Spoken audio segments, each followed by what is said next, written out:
Mm.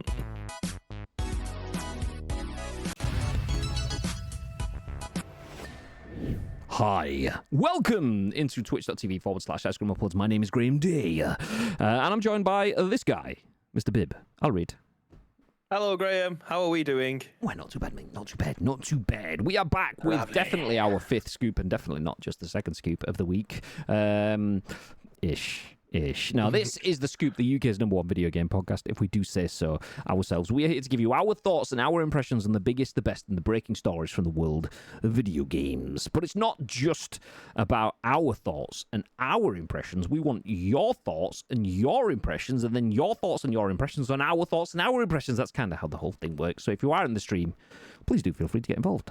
And it is important that you do, because we may be live on twitch.tv/Ice Cream Uploads, but the live stream is turned into a podcast, a video on YouTube, and an audio podcast on iTunes and Spotify and Amazon Music and Google Play. That's lots of places where over 250,000 people... God damn, it's big numbers. Have downloaded, watched, listened to our podcast on demand. So if you are in the stream, please do feel free to get involved on behalf of those people that can't be here right now. Before we jump into the news, a couple of talking points. We've just been talking about this in the pre-show. The loot drop has just been drawn. Serenity Sunfire has less than 48 hours to drop into the Discord and bag themselves one of these. A brand new Ice Cream Uploads Cream baseball cap. And if Serenity Sunfire doesn't claim that in 48 hours, then we'll re-roll it. So if you are a sub and you were a sub on Monday, you will be in the draw for next month's loot drop. So, yeah. Could still be all to play for. Also, shout out to our stream sponsors, Insert Coin, GT Omega, all the homies over at Logitech, G and Astro, and everyone else. Please do feel free to join the Discord. We have discount codes and tracking codes for us for all of those, so we can help you with some discount, and you could potentially help us with some commission. Hashtag shill, hashtag money, hashtag feed us all, baby. But for now, let's jump into the split screen. Hi there, babe. Hey, Graham. You all read, mate? I am. Thank you very much. What about you? I'm good. I'm excited to jump into the news, because there's a lot of news in here there's a lot that's happened in the last 48 hours specifically, and I haven't seen any of it. Like, we've been, obviously we've been busy for like the last 3 months, but this week in particular, usually we still get time to keep our finger on the pulse of the news as it's happening. But this last week, I feel like I'm in the dark for a lot of it. So there is quite a lot to go through. We're kicking off with a story about Epic and Apple, by the way. If you joined on Monday, Epic had their Fortnite and everything else developer accounts binned by Apple, who were going, yeah, of course we'll play with some new EU directives so you can start making games and bring Fortnite back to iPhones and stuff. And then when everyone, oh, nice one, they're going to play ball. And everyone turned around, all the regulators went back to their work. Apple went, fuck you guys, and squashed it all, took it all away again. So now we're jumping back into that story. So that's where we'll kick things off. But yeah, that's a technical up to date, by the way, just in case you didn't know. Nice. As well as that, we have Xbox's partner preview. So we mentioned that on Monday. That actually took place on Wednesday. So we've got that to go through, a couple of stories from EA, as well as one wrapping things back up in the full Epic loop. We'll end up talking about Fortnite Chapter 5 Season 2, because there was a new teaser trailer coming out for that. And then we'll close all the thing off with Free Game Friday. It's Friday. There's a free game. We'll tell you what it is. Nice. I've just seen an IGN post about the new South Park game, saying there's over 50 different fart sound effects in South Park Snow Day. Learn more about that and our gameplay in our preview of the 4-player roguelite action. Can't wait to play it. Yes, is what you would Can't say. wait to play that in. Nice. I was talking about this the other day. So we are friends with THQ Nordic. We've got a couple of homies over at THQ Nordic. So we may be getting copies of South Park Snow Day. So possibly, no promises, but possibly even some extra for stream. I don't know. We might have some to give away as well. So please do feel free to keep your eyes on us. If you want to see people playing 59 sound effects for farts, how much was it? 50 different fart sound effects. If you want that on stream, then just watch Bibi play any game. Confirmed.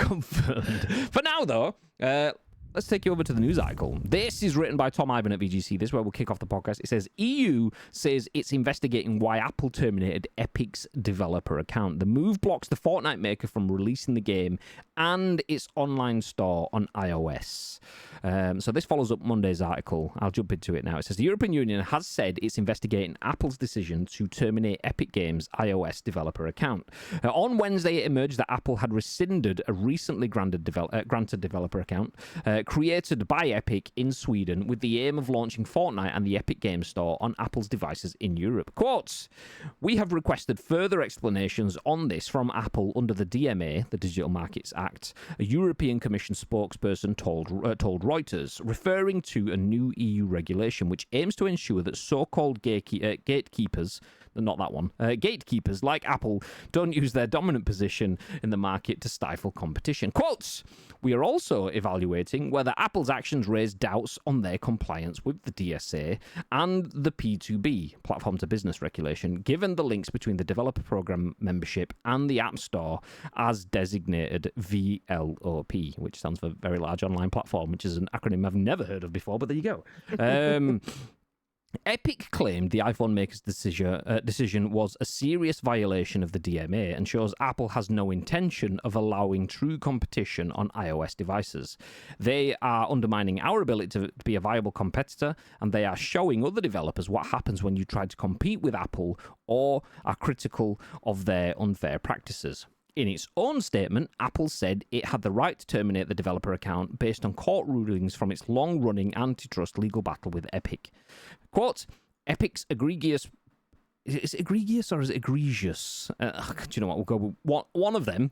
Breach of its contractual obligations to Apple led courts to determine that Apple has the right to terminate any or all of Epic Games' wholly owned subsidiaries, affiliates, and or other entities under Epic Games' control at any time and at Apple's sole discretion, an Apple spokesperson said. So there we go. Full article. I would have stopped earlier, but it was quite a balanced, short, concise article right to the end. GG's Tom Ivan over at VGC.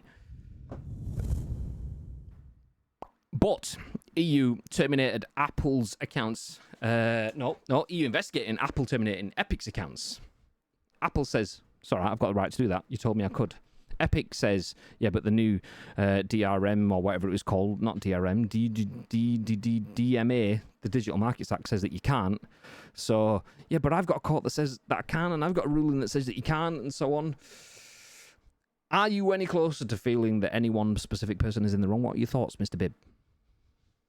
I don't know. It's a merry-go-round, isn't it? Because I thought we was getting somewhere not that long ago with these two playing ball with each other. But it appears the rug has been pulled from underneath Epic again. Now, I'm not going to sit here all the time and just side with Epic. I feel like there is definitely some underhanded practices being done on both sides. But, I mean, Apple are definitely the front runners in being the bad guy in this one, in my opinion. And again, as an Android user, it definitely does come from a slightly biased place as well. But with the documentation and the evidence that's been provided to me through articles that we have obviously been talking about over the last 2 years, maybe even longer, it does strike me as something where Apple are just being petty. Is that the word? I don't know if it is. I think it is. I think if it was an individual person, then it's petty. But because it's one of the largest corporations in the world, you kind of think, well, can big corporations be petty because they've gone through all sorts of PR level stuff? But it still is petty. I think you are right to use that word because that's what it comes across. If you change, it's like a football thing. If that foul was anywhere else on the pitch, it'd have been a penalty. It'd been a free kick kind of thing. So anyone else doing that sort of stuff, that is petty as feck. But from business standpoint, it is petty, but it's also calculated, and that's why it is. It definitely is petty, but it's also something else, and that for me is calculated because if you're Apple, one of the biggest businesses in the world, Beans, thank you for the 53 months. That's it. Ooh. Beans is going to win the next loot drop, confirmed. Let's go. Hi there, Beans. Thank you for the games on Wednesday.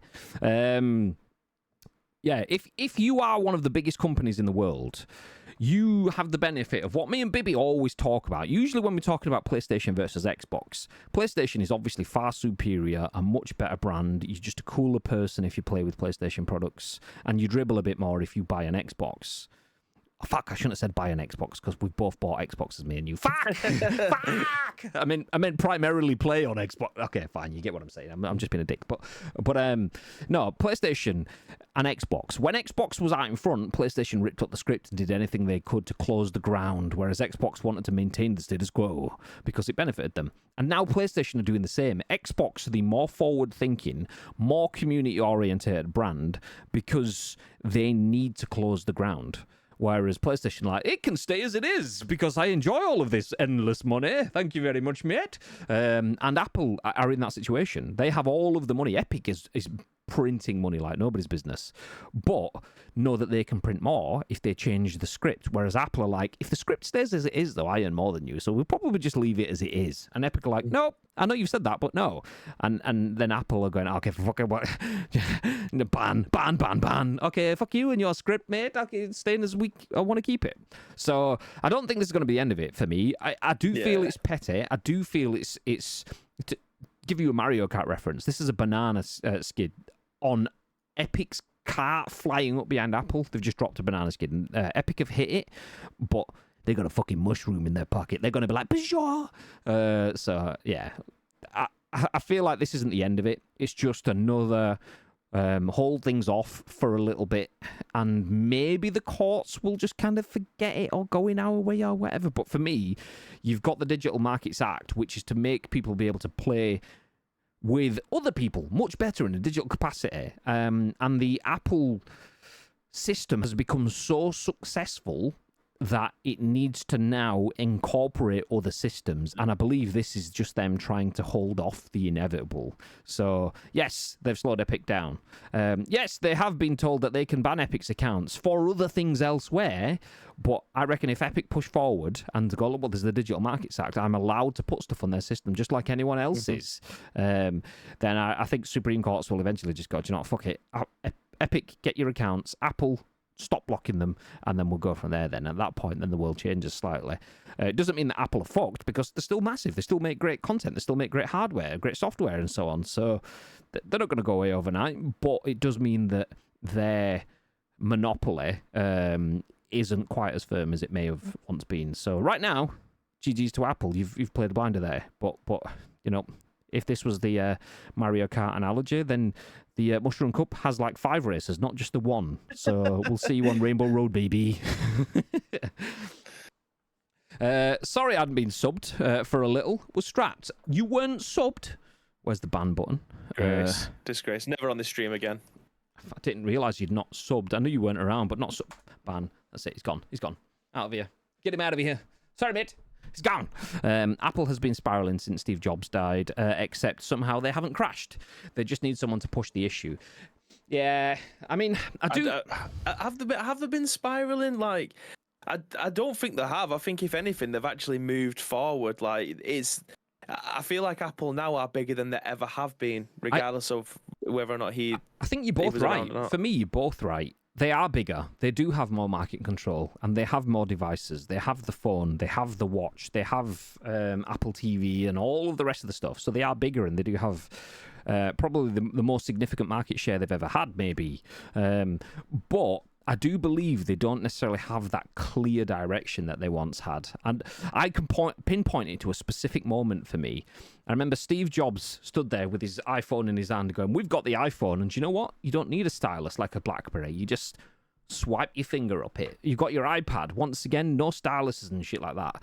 And then when they released like the Apple Pen, which was the stylus for your iPhone after Steve Jobs had died, and I'm just like thinking, no, you've just kind of shit on your own fucking dinner. But there was differences there. So like the Apple Pen was for like artists that wanted multiple different functions and that dexterity that comes rather than just using your squidgy fingertip and shit like that and so on. So I get it, but the Steve Jobs tackled everything in a way that was just super easy to understand. Okay, that makes sense. Whereas with that one, it was like, we've got the Apple Pen. okay, well, you are the company that told us we didn't need it, and now you're telling us we do, and it costs a fortune? Why? And that unanswered why is the stuff where I do feel like they were this polished, all-thinking brand. Like, in Steve Jobs' time, they'd have been sat there going, okay, we've got the Apple Pen. Okay, what's it going to be? It's going to be really cool. It's going to add dexterity functions. You can use the same thing to do brush and stroke and airbrush and all the rest of the stuff like that. Okay, nice. And that's where they've stopped now, whereas in Steve Jobs' time, they'd have gone, but what about the people that would say this? Oh, if that's what they say, then this is what our answer to that would be. Okay, but what if they then say this? Okay, this is what our answer would be. And they're planning for questions ahead. I don't think they're that sort of company now. It's just like, no, we've said this, so this is how it is. No, it's not, though. Because, like, I know you've got your Apple Vision Pro stuff, but they look like massive ski goggles, cost an absolute fortune, and nobody I know has bought them, so why would I buy them? Because we told you to. No, that's not really the reasons. Whereas Steve Jobs' team would have had something there that just puts that on a plate, and it's a home run. Okay, do you know, I can't really argue with your logic there. So that's where it kind of drops off for me. Arguably, that's just because they're in a much more difficult market, whereas Steve Jobs was just selling a phone in a world that didn't have phones for comparison. Well, they did obviously have phones, but not of the same ilk, whereas now you've got phones which kind of cross over with tablets, which kind of cross over with PCs, which also cross over with your smart touchscreen TVs, which crosses over with... So, yeah. Apple has had... Oh, actually, go back one. It felt like when they were in their golden age in the mid to late 2000s, and it hasn't felt as special since he died. I mean, that could also just be victim of their own success. Everyone likes the underdog story. And Apple were for a long time the underdog. When we got those big Steve Jobs conferences, that was the proper making of Apple. They weren't the brand that you put in the same conversation as Amazon and Coca-Cola and things like that. I mean, Amazon wasn't either back then, but they weren't in that conversation. But now they are because of all of that stuff. So now you look at it from a different perspective. There is a little bit of that rose-tinted glasses sort of stuff as well. But yeah, Apple has had a big history of saying a product another company has come out with is dumb/uninnovative, but then when they realise how good it is, they come out with their own. No, they aren't. I mean, is that not every single company across the board? Like, No. You could put that down to food, you could put that down to tech, you could put that down to anything within your house, the mop or whatever. It really doesn't matter. Like, that is the case. They're obviously going to say everything else around them is shit, and then slowly but surely integrate some of the features that those shitter products have into their own to try and make the ultimate product. But in tech, things move so fast. Like, new graphics cards, new CPUs, new sticks of RAM, new motherboards, and that's just in a PC. Never mind a mobile phone, because there might be something where you get 1 megapixel better, and then that's a brand new selling point for a mobile phone. Like, tech just moves. I don't think so Apple have fast. ever done that though. I think Apple have always been clear and nice and smart and professional, and never taken anyone else's idea and bastardized it for themselves. I'm not an Apple fanboy, to be fair. I'm just trying to keep stoking the fires like I would with a PlayStation. I'm not a PlayStation fanboy either, but it's an easy fire to stoke. So yeah. Meta Quest 3 is only slightly worse, but it's only slightly worse for 1/8 of the price. Yeah. Madness. And don't get me wrong, big fan of the way that the iPhone changed the world. I'm also a little bit disappointed, because I loved getting the different phones every 12 to 24 months, whatever it was 12 months back then. It used to be like 9 months later I'd get a new phone, because good customer that spent a fortune. Oh, we'll let you upgrade early. Great. Well, my phone that I want is on a 12-month release cycle, so I'll get the next one in a month anyway. Fucker.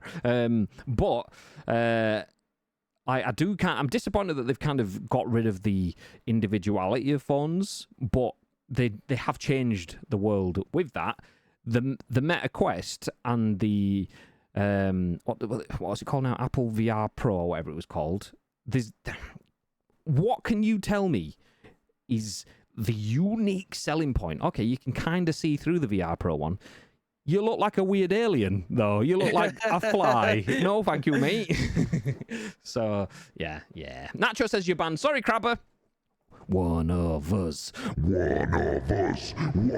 Okay, you're here to stay, mate. Sorry.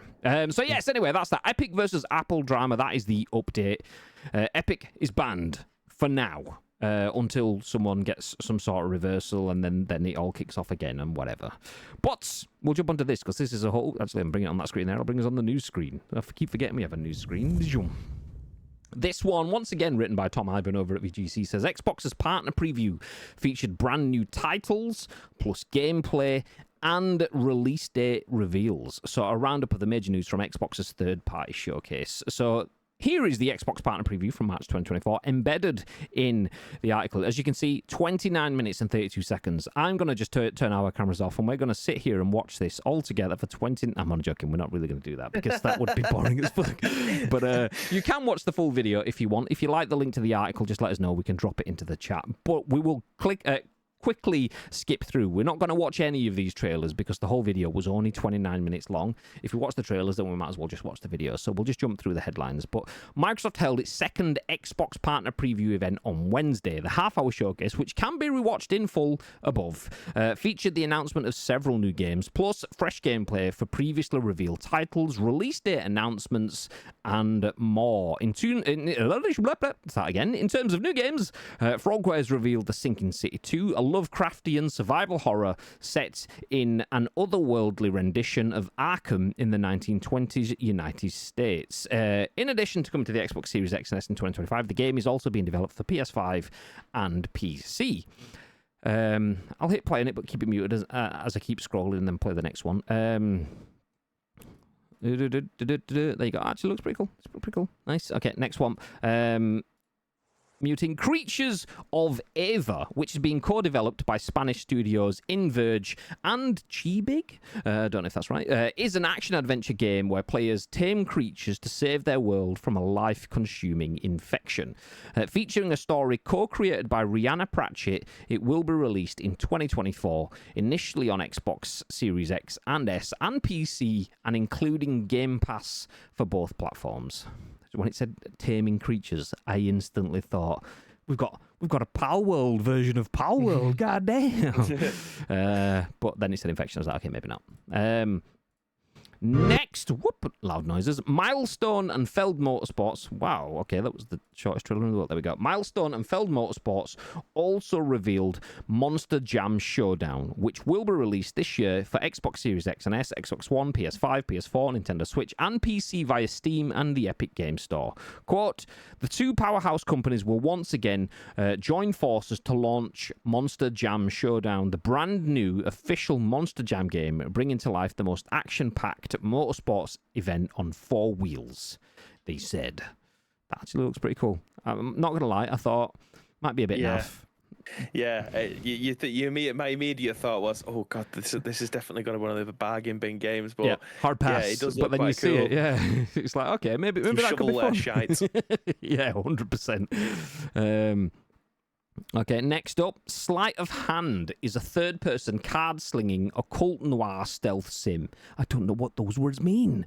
From New Zealand-based development studio Riff Raff Games, which is helmed by Joshua Boggs, who previously directed the award-winning noir puzzle game Framed. It will be a day one Game Pass release for Xbox Series X and S and PC in 2025, when it will also launch on Steam. Another Game Pass game.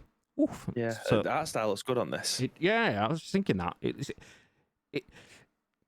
The thing with games that have their own like unique art style is obviously not everyone is a AAA developer, but I can't help but be biased towards AAA. I'm very superficial when it comes to video games. I don't want to be, but I am. So when I see like cool art style and then I see dodgy animating, like linking animations and so on, it kind of ruins it, mate. But like even then, when she was peeling a label off the bottle within the trailer, I'm thinking, okay, that looks pretty solid. Does that? So yeah, unique art style, but very well made. So GG's to Riff Raff Games. Interesting. Free on Game Pass for anyone that wants it. Next up, this is where it starts to get possibly a bit more spicier for us, particularly Bibby on this one. Confirming a recent leak, Stalker, the Legends of the Zone trilogy is now available for Xbox One and PS4. Fully playable on current gen platforms via backward compatibility. It includes the original Stalker Shadow of Chernobyl, its prequel, Stalker Clear Sky, and its sequel, Stalker Call of Pripyat. As someone that has played the old school games in a modern sort of environment, does this tickle your pickle? Yeah, absolutely. I mean, I actually think I streamed this on the channel twice, and a lot of people said it looked good because I was using a lot of mods in there to try and obviously bring it into a little bit more of a modern area because these games are relatively old by most standards. So things like the UI and the graphics and things like that, you can get mods that actually bring the game to looking quite close to modern systems, but obviously this looks like it's got all of that built into it and baked into it. So I'm very, very, very much looking forward to picking this up and playing it on my Xbox Series S. I mean, this definitely is one of those games that I can recommend people to get for people to jump into and have a look. It's notoriously difficult. Like, this isn't a game that's going to hold your hand in any way, shape, or form. For an FPS game, like an open world FPS game, this has it all. So I would definitely recommend jumping into this one with an open mind because there will be some things in there, bearing in mind that it is a game. I can't even remember when this came out. I want to say it's over 10 years old. I think so. Yeah. So there's a lot of things in here that probably won't be instantly in your FPS mindset because again, it's an oldish game, so things work a little bit differently. But honestly, like if you are looking for a single player experience, that definitely will keep your interest vested in this. 190% recommend this game. It's very difficult. It's very, very good. So I mean, I feel like I'm underselling it because there's a lot that I can go into, but I feel like it would probably be storyline, spoilers and things like that. So yeah, if you want this kind of extremely difficult open world, bit of a mind fuck, the whole world, you are exposed to the whole world, whether or not that'll be a lack of meds, lack of bullets and things like that. This is definitely the kind of game that you want to get involved with. Yeah, what am I trying to say? The only thing that lets it down for me is the fact that it is an old game, which is exactly what it's supposed to be.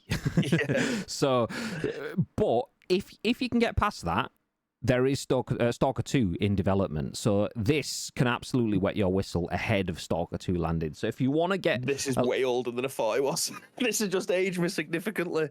How old is it? Stalker Shadow of Chernobyl came out in 2007, so I was 16 when this fucking game came out. So wow. And then when did Stalker Clear Sky come out? That was a prequel. I'm assuming that came out after it rather than it just... When I say prequel, I'm assuming that means it was made after but set before, right? Stalker Clear Sky came out in 2008. Okay, oh my god! So this is blowing my head.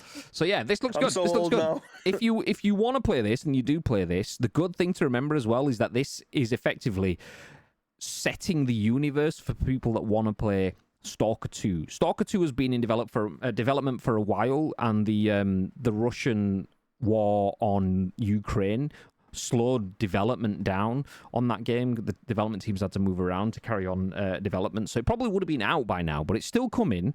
And once again, we've got friends at the devs on that game, so we may be playing that when it should it ever arrive. But when it does, if it does, we'll play that. But before then, yeah, definitely recommend you check out this one. You gonna give it a go? Yeah, potentially. The only thing that I'm saying potentially for is it doesn't mention Game Pass here, so depends on where the price is. Because obviously, I was talking about being modern biased and superficial when it comes to video game looks and stuff. But I also want that history and story before we maybe dabble in Stalker 2 when it lands. So potentially, we'll see. Then moving on, let me hit play on this one. The Persona 3 Reload expansion pass was also announced today, featuring new costumes, background music, and extended story content. The DLC will be released... I'm going to skip this into the middle of the trailer just so it gets full going. The DLC will be released in 3 waves. Available with Xbox Game Pass Ultimate, it will culminate with the release of Persona 3 Reload Episode Aegis, The Answer, in September 2024. So if you're a Persona fan, there you go. Next up, we have Capcom also provided a fresh look at Kunitsugami Path of the Goddess, a single-player game set in a Japanese-inspired universe which, quotes, follows in the tradition of truly unique titles such as Okami and Shinsekai Into the Depths, according to the publisher. The game is coming to Xbox Series X and S, Windows, PS5, and Steam, and it will be available on Game Pass at launch. Continuing forward. What the fuck? The loudest trailer in the world. Thankfully, I hit pause on it just straight away. Surgeon Studios and EA Originals also offered the first look at gameplay from Tales of Kenzera Zao? Z-A-U? I don't know how to pronounce that one. The game is coming to Xbox Series X and S, PS5, PC, and Nintendo Switch on April 23rd, 2024. This one actually looks pretty cool. Yeah. For if you like side scrollers, platformers, then this one actually does look pretty cool. I must be honest. Next up, the first Berserker Kazan, which also all these fucking videos loud, man. God damn. The first Berserker Kazan received a new gameplay trailer 2. The single-player hardcore action RPG based on the Dungeon and Fighter universe is scheduled to be released on PS5 and Xbox Series X and S. So whilst I appreciate, cool. yeah, I'm gonna say whilst I appreciate how cool this looks, this is definitely more of a Bibby game than a Graham game. 100%. This 100%. looks fucking badass. So that staircase, just seen about 30 seconds into it with a big now fucking ogre fucking bat thing. I don't know what it is, but it looks cool. It's just definitely not my sort of cool to play. I'd watch, probably wouldn't play. Do you know, it's the gore. I say gore. It's not like bloody thrill killer or anything like that. But like when they were jumping off the top of the platform to the enemy underneath, and you just see it go splat. Like I feel like there's a lot of that been taken out of video games, and I'm not one for just having it in for the sake of having it in, but for this kind of art style, this kind of game, it definitely adds something. I mean, this to me looks like a Capcomish type game. Obviously, it's not, but it does feel like it's got that kind of vibe to it. So yeah, this is definitely one game that I would be playing. Let's interrupt this partner preview to just have a conversation about Aham Irfan, who joined the Discord. Tito said, "Is Aham Irfan 80 a bot? It didn't look like it at first, but now it seems we're getting there." Also, yes. I do graphic designing. Aham, keep going. Tell us that you want to sell us graphics, even though we are a video games marketing design agency. Tell me more, says Bibby. I'll stop the fires. Tell us, just so we can quickly throw that banhammer down. We design more things that you do, and probably a lot better. I'm going to be honest. so keep going, mate. Next up, 11-Bit Studios released the... what do you do? 11-Bit Studios released the following gameplay trailer for the Alters, which I'm going to hit play on now and mute. I'm going to skip forward about 30 seconds just so we can get into it. Oh, this looks pretty. Which will launch later this year for PC and consoles. It says consoles, so I assume PlayStation. Nice. The sci-fi game sees players take on the role of Jan Dolsky, I'm not sure, a simple worker who creates alternative versions of himself in a desperate attempt to escape from a planet where the sun rays can prove deadly. That's interesting. An interesting concept. It doesn't really tell you much about the story, though.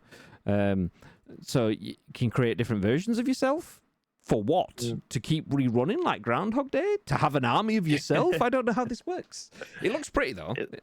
It does look pretty. I'm not sure whether or not it'd be a game that I'd have a real good interest in, but yeah, I'd say the world looks pretty. The planet looks beautiful. Yeah. But it started to zoom out. Then it looked very Fallout sheltery, with the way that all the pods or the platforms all end up looking like in your block base. Of flats is the word. I don't know. It looks like a giant modern day block of flats. Well, there's a bit here where I've just paused it at 2 minutes and 4 seconds, and it starts going through things, and you're seeing someone watering crops, and then it shows you someone else. Someone's in the workshop, research lab, this, that, and the other. And I'm a simple man when it comes to video games. Give me a gun and let me shoot people, job's good. And so I don't have much experience with games of the base building survival games like State of Decay, but that's instantly where it put me then. So I was like, is this like some sort of like space building? I don't know. Yeah. So yeah, interesting. It looks good. I'll keep my eye on that one, I think. Next up, though, And Bandai Namco released an announcement trailer for Unknown 9 Awakening, a third-person, narrative-driven action-adventure game. Oh my god, these games genres are getting longer and longer and longer. A third-person, narrative-driven action-adventure game that follows the story of Haruna Matata. What a wonderful phrase. There is no Matata there, by the way. I added that bit in just in case you wondered. Haruna, how the fuck do I say that? Quaes store. I was going to say Questor, then I was going to say Keystor. Whatever that word is. Born with the ability to venture into the fold, a mysterious dimension that overlaps our own. Let me hit play on this, actually. On her quest for powerful hidden knowledge, skip forward, she will learn to master her unique connection to the fold, which allows her to channel its powers into our world. But such power does not go unnoticed. Haruna quickly becomes the target of the Ascendants, a splinter faction of a secret organization known as the Leap Year Society, which wants to use the fold to alter the course of human history. Do you know what that full-on gives me? And the video also gives me as well Assassin's Creed vibes. Like what was it called? I can't remember what the fucking thing's called that he gets in. Allows him to go back. Is any Assassin's Creed fans in the chat? What's the thing that he gets into that allows him to go back in time? My brain's just going Arcadius. It's not the Arcadius at all, even in the slightest, but it's something like that. But Animus, Smithy, let's go, baby. So the Animus. So you jump into the Animus, and then you go back into prehistoric times or Roman times or whatever, Middle Age times, and then you continue out as someone that was on your bloodline and so on. It kind of gave me that sort of vibes. And as I hit that thought, there was a bit where she was like scaling a wall and jumping over. Like they got like this bit, 28 seconds in. Like let me do the sound effect for you. It's not the same jump, but we'll do it anyway. As she's jumping off the fucking tower into the hay bale. It was like that sort of vibes, and then she's climbing up walls and shimmying out and so on. This guy almost looks like one of the Templar Knights from the first Assassin's Creed. So, yeah, interesting.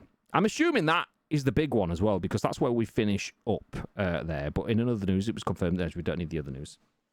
Very much an Assassin's Creed parallel going on here. Yeah, so not just me then. Looks good, though. Looks good.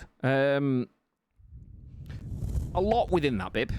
Quick scan through. We have The Sinking City 2, Creatures of Ava, Monster Jam Showdown, Sleight of Hand, Stalker, The Legends of the Zone, Persona 3 Reload Expansion Pass, Kunitsugami, Path of the Goddess, Tales of Kenzera Zao, the first Berserker Kazan, The Altars, and then Unknown 9 Awakening.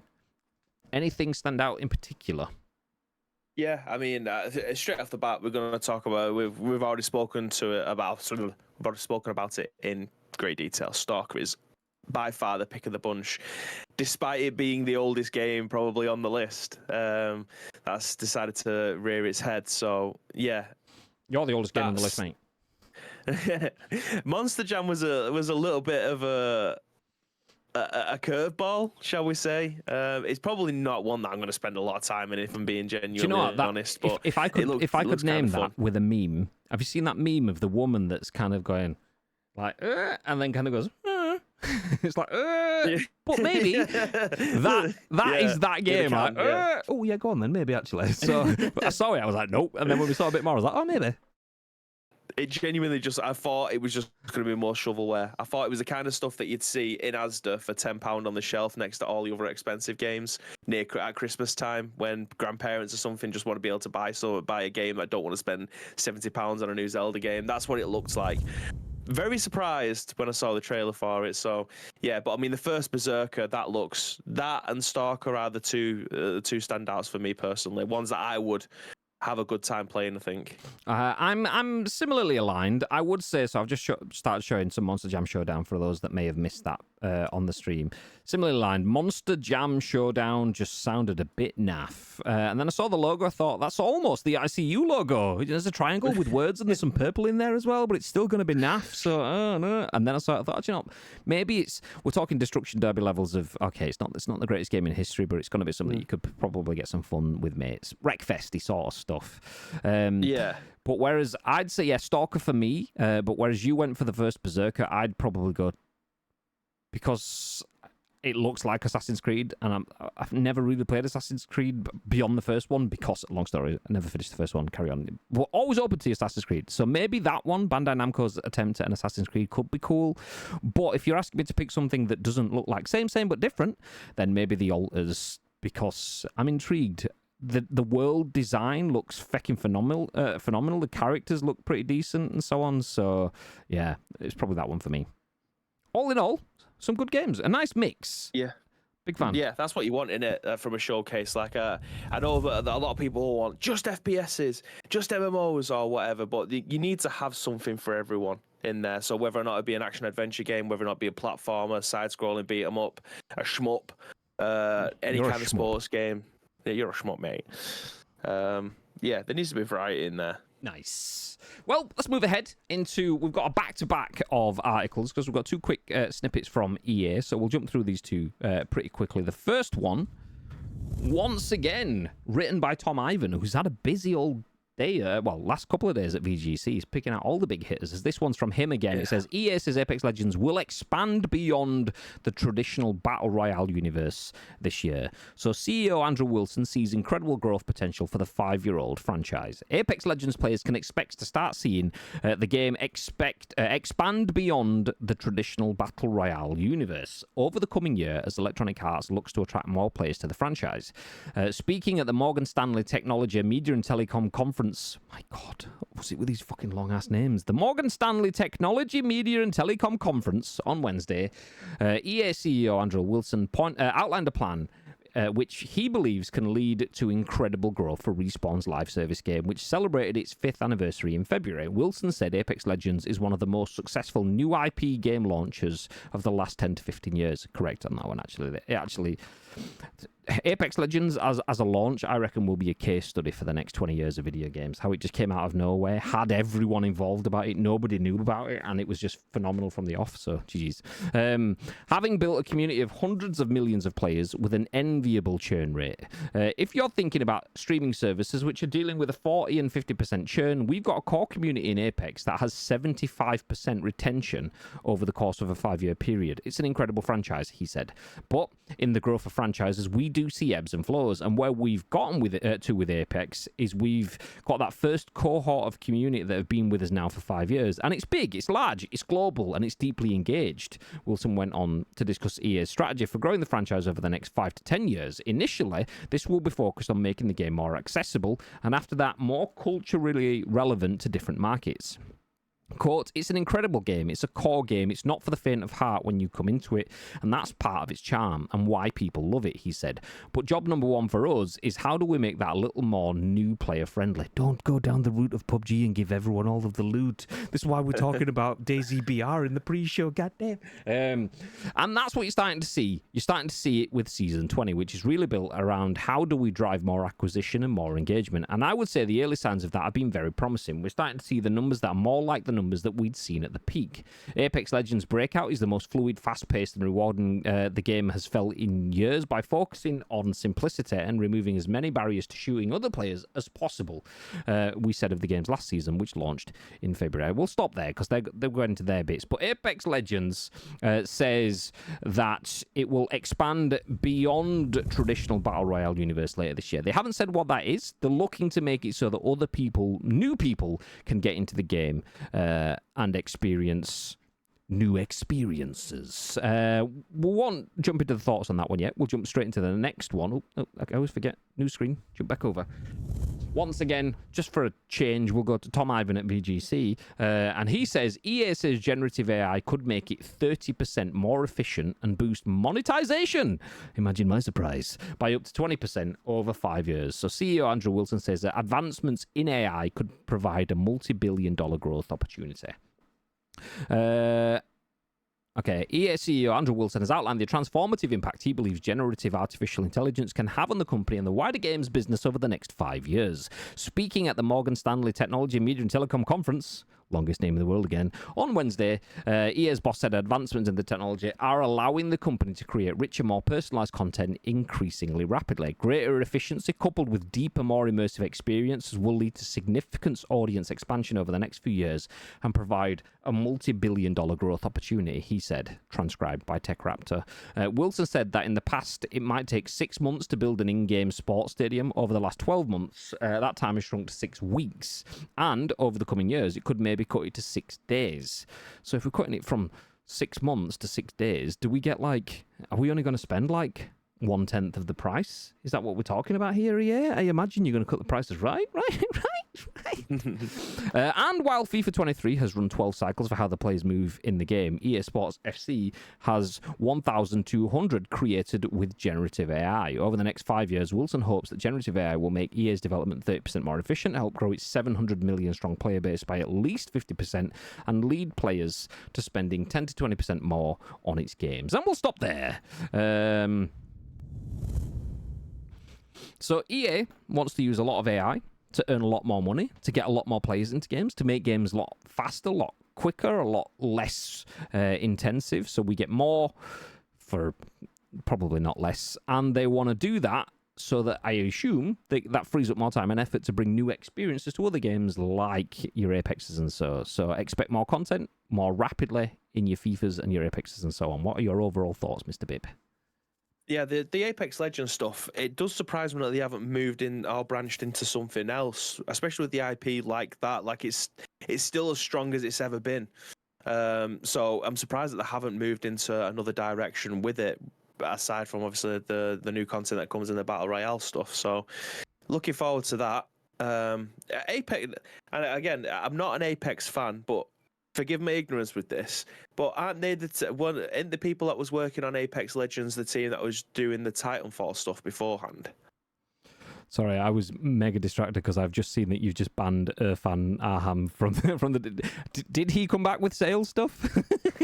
Yes, he did. He's saying that he has a lot of experience in making stream and graphic design for streamers. So Tito asked him whether or not he thought our assets required an update, and he's put yes, sir. I was like, okay, bye.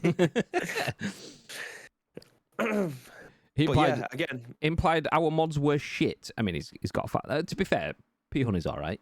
Yeah. Anyway, sorry, babe. What was the question? Yeah, I mean, I get. Forgive me ignorance with this because I don't play a lot of Apex. I say I don't play a lot of. I don't play it at all. I think I probably put 2 hours into it, but I'm fairly certain that the team that was working on Apex was the team that were working on Titanfall. Yes. I can't remember the name of the dev. I want. Who's the dev team? It was Respawn, wasn't it? Respawn. So yeah, Respawn were the Titanfall devs. So Respawn were obviously they made Apex, and Apex is set in the Titanfall universe. So yeah. So it surprised me that they don't have more Titanfall-ish type campaigns running through. I don't mean necessarily a 1-for-1 from what we got in Titanfall into this, but it does surprise me that they haven't explored other avenues beforehand, because at some point, and I know this is rich coming from someone who still plays Fortnite, I feel like at some point the bubble might burst and they haven't diversified the way in which people play that game, which obviously Fortnite has. They've now got Rocket Racing in there. They've also got the Fortnite Festival stuff, which has PDP, hopefully, very, very soon, bringing out their controller to be compatible with this game. So you've kind of got Rock Band within Fortnite, which is amazing to have that kind of experience within it again. So they have diversified the way that you end up playing Fortnite, rather than it just being a battle royale and having saved the world in there. So yeah, I think they've definitely looked over at what Epic are doing and gone, we need some of that action. Something that I think PUBG could definitely take a few pages out of that chapter. But yeah, it all in all, EA are obviously looking to try and make as much money as possible by utilizing the least amount of people with the amount of AI that they want to introduce into their games. Whether or not they want the AI to do the heavy lifting and then coders to then come in and go, okay, that looks great. We could definitely manipulate that bit of the system to work a little bit more in our favor. Hopefully, it won't eliminate people's jobs altogether because that would suck. I mean, it's already happened. Yeah, essentially.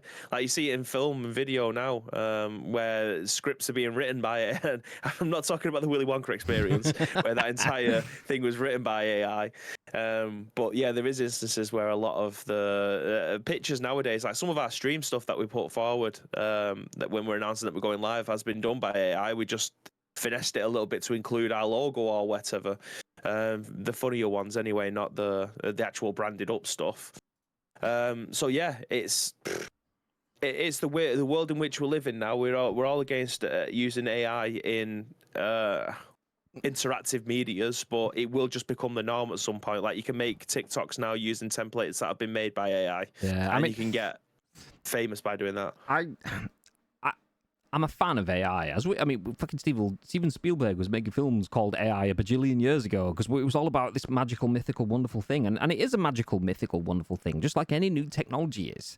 Smartphones were evil because they take your attention away from everything all the times, forever, wherever. The internet was evil because it stopped you from going to shops and stuff like that. Like technology and times move forward, and AI is one of those advancements. It's people that are shit, not AI, and it's how that is deployed that is evil. So big fan of AI and what it can bring. So using it in that context, we've got some really cool assets that we've used that have been boosted by our design team on ICU. We've got some that we've just not had time and we've just spaffed out as is. And so when you're seeing like some of our generative images, like some of the Fortnite images or some of the PUBG images that we've put out, you can tell that that's, well, I assume you can tell that that's AI imagery just because it's like, oh, we want to mix up the artwork. We've got assets, but we want something different, so we'll just use an AI one. But that doesn't mean that our designers are getting fired because we're not evil overlord bastards that are just about cutting the bottom line. What we are doing is taking some of the art and giving it to our designers and going, look, what would have spent you days and days and days creating the base templates and relayering and coming back for sign-offs and so on, we've done here now, shitloads of the work. Now, you get to spend a bunch of time being creative with the top level, but also keep getting to do the other bits. So we're not getting rid of you. What we're doing is allowing you to do more work. And for the designers, it goes, okay, do you know what? A lot of the churn stuff has been taken away from me. So in that sense, it's good. And that's where AI is wonderful. So if that allows EA to make more games more faster and all of the player animation stuff, like they were talking about having 12 models versus 1,200 models, if you can have 1,000 more outcomes in a situation because AI is getting involved in it, that's wonderful. But what Jelly Media does versus what a multinational corporation might do is different. And if that means, okay, we don't need as many artists and stuff now, then that's when it gets a bit shitty. Then it's no. Okay, use your artists, but use the AI to complement them, not replace them. Fuck's sake, mate. So, yeah, I'm excited that AI call them AI Sports now. God damn. AI Sports. We don't make our game. Well played. So, yeah, EA Sports and the rest of it. I'm excited for EA in general to be able to bring us more games. I do have a question.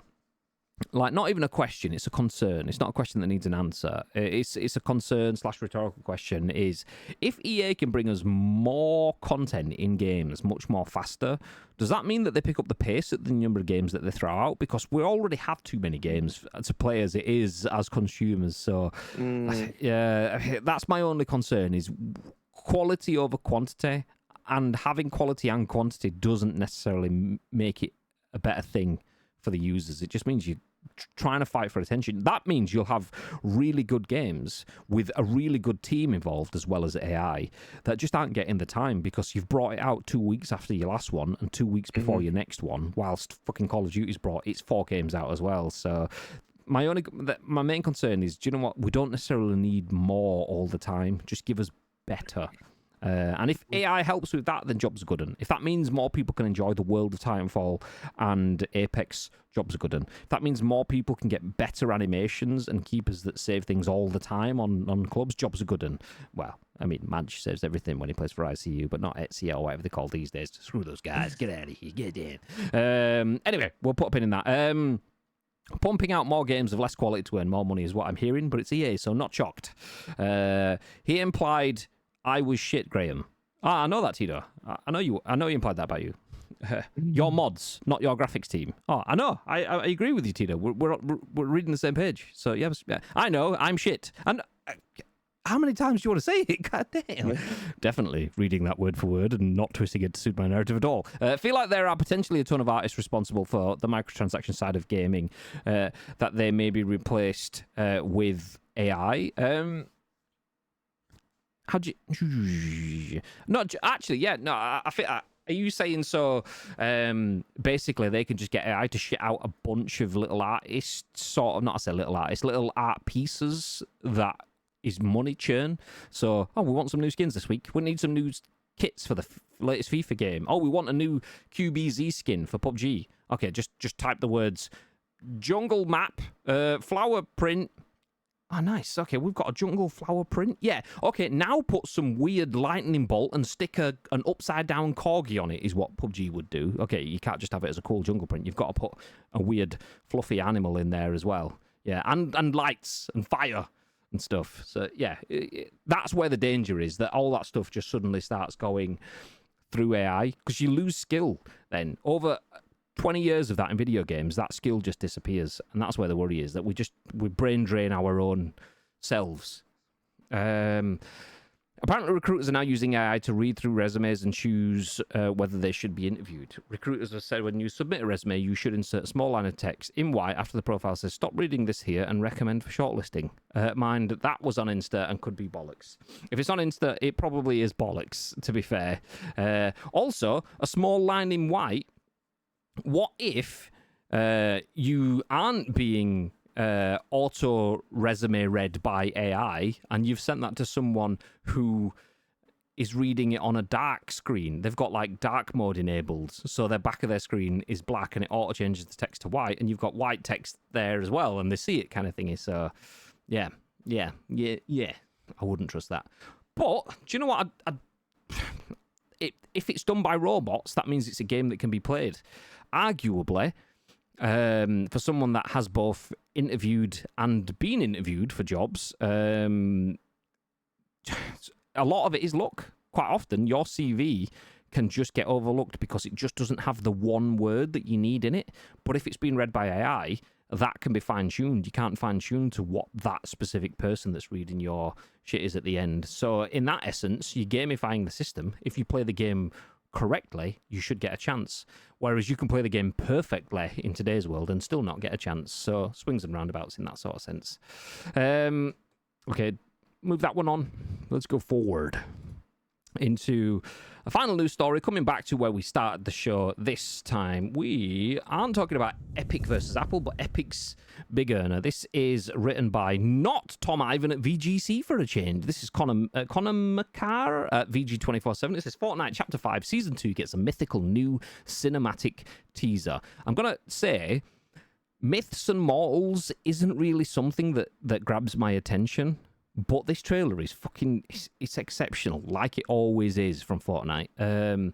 So yeah, out of nowhere, we've got a taste of the next major Fortnite update with more to come tomorrow. It's fucking all the cookie and Betty shit in this, so I'll have to click out to it afterwards. But good news, Chug Juggers! A new cinematic trailer for Fortnite Chapter 5 Season 2 has been released online, giving us a taste of what to expect from the near future of Epic Games' Titanic Battle Royale. With the teaser's release, we know that a more comprehensive trailer will be coming tomorrow. The trailer shows us a taste of the Myths and Mortals update with various mythological weapons, outfits, and environments to take a gander at. Highlights include 2 wolf companions by one of the featured characters, a sick-looking chain dagger, a very Zeus-styled lightning bolt being wielded as the teaser's stinger shot, and Fortnite has been given a steady schedule of fun releases in recent memory. Okay, it starts talking about Lego Fortnite and stuff like that, so we don't need to go through that. But is this the trailer? Is this going to be the trailer? Let's see. We'll find out together. Yay! This is it. Have you seen this trailer, babe? Yes, I have. Yeah. Thoughts? I say it's just more Fortnite. This is how this game keeps on being relevant. We're in chapter 5. I can't remember. I've literally just been reading the bloody article. Put it this way: the game's been out since 2018, and it's still managing to find its way into people's daily cycles, whether or not it's just for a login campaign, whether or not it's for a couple of matches, whether or not it'd be playing Lego Fortnite, as I mentioned before, Rocket Racing and all of that stuff. It just keeps on being relevant. And I'm here for it. I didn't finish the battle pass last time because I looked at what level 100 was giving you, and everything after Peter Griffin at level 80, I have no interest in.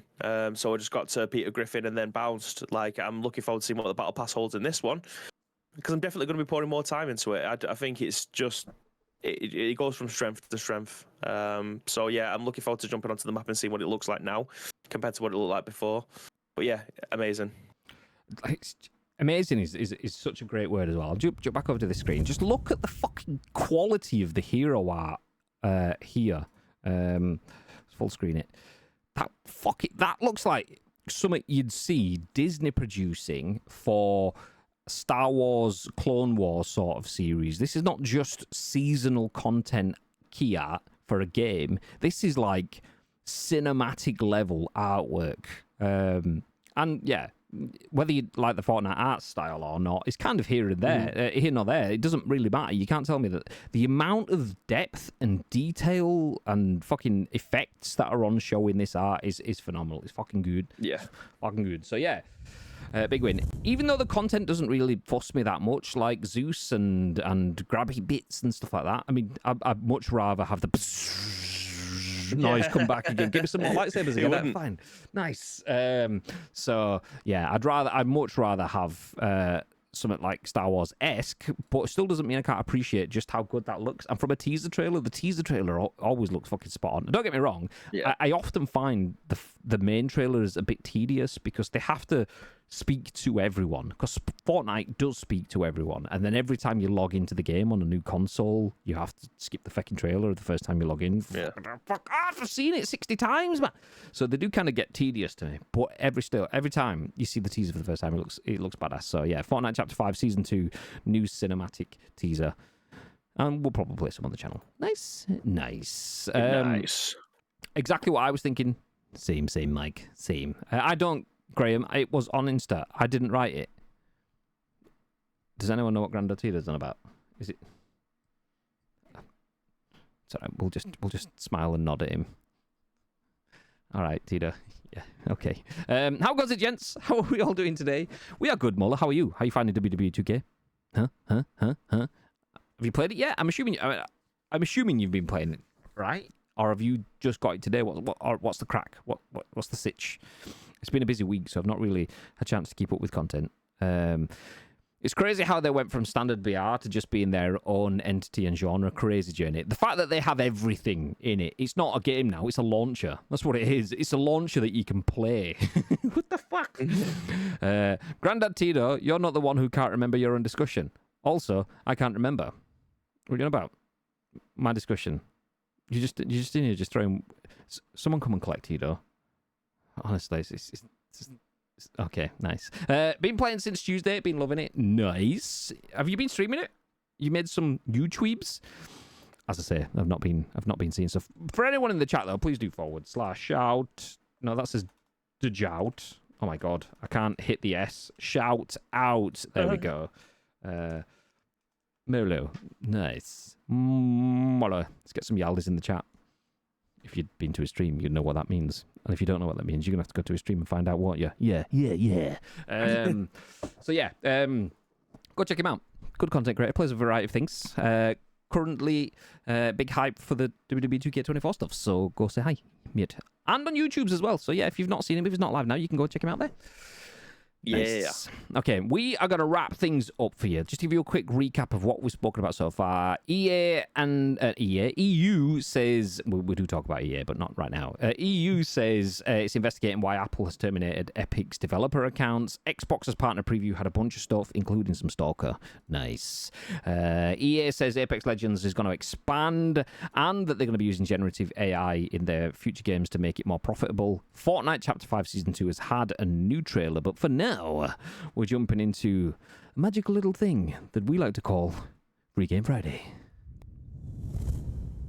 Free Game Friday. If only we had a mod in the chat that could type !FF. Free Game. There we go. Friday. Nice. Thank you, Tito. Written by Morgan Park and Lincoln Carpenter over at PC Gamer. We have your free game Friday updates.